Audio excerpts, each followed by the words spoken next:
Hello साथीहरु, good morning, नमस्ते। स्वागत छ हजुरहरुलाई मेरो युट्युब च्यानलमा। अनि आज म हजुरहरुलाई चाहिँ हाम्रो बारीको अर्गानिक करेलाहरु देखाउन गइरहेको छु। हेर्नु होला है।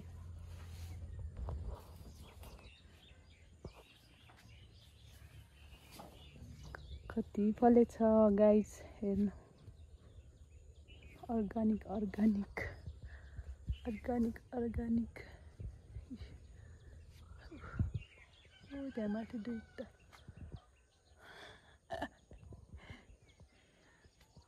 यो झन् कत्रो हेर्दा यस्तो दामी फलेको करेला।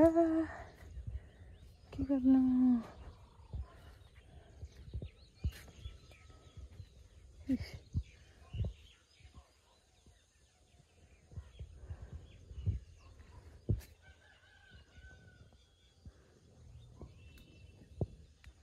यो पनि दामी, यो मिठो हुन्छ। यो साग पनि के साग है। यतातिर लौका फल्न लागेको छ, फर्सीको मुन्टाहरू टन्नै। यता छ चिप्ले साग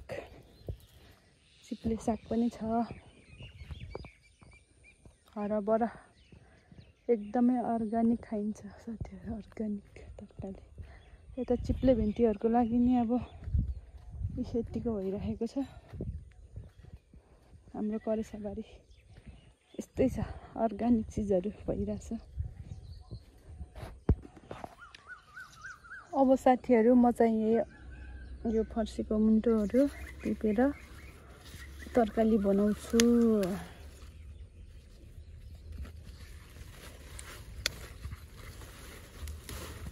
तरकारीको लागि मैले मुन्टा टिप्दैछु, फर्सीको मुन्टो।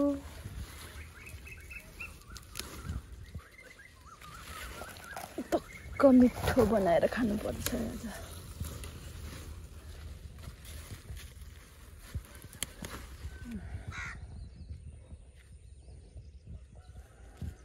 आजको मेरो भिडियो चाहिँ एकदमै अर्गानिक अनि सिम्पल पाराको हुनेछ।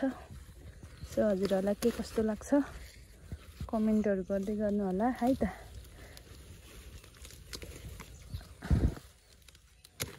अनि साथीहरु, हेर्नु न, हाम्रो यहाँ काँक्रो नि फले रहेछ।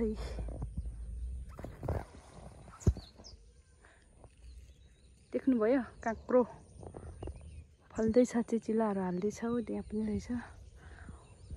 यो सबै हाम्रो ससुरो बाबाको मेहनत हो गाइस।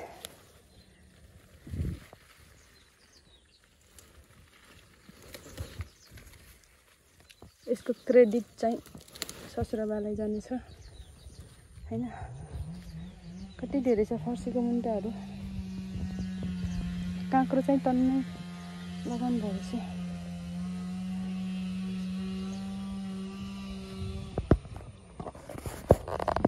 सो साथीहरु, मैले हजुरहरूलाई हाम्रो के भन्छ तरकारी बारी पनि घुमाइसकेँ। हजुरहरूलाई के कस्तो लाग्यो। अनि मैले चाहिँ अहिले तरकारी पकाउनको लागि यति फर्सीको मुन्टा पनि साग पनि टिपिसकेको छु। अब म खाना पकाउँछु। अनि यस्तै छ साथीहरु, अब अर्गानिक चिजहरू खाइएको छ हैन। दबाई पनि नराखी सबै फलेको छ, राम्रो छ करेलाहरू।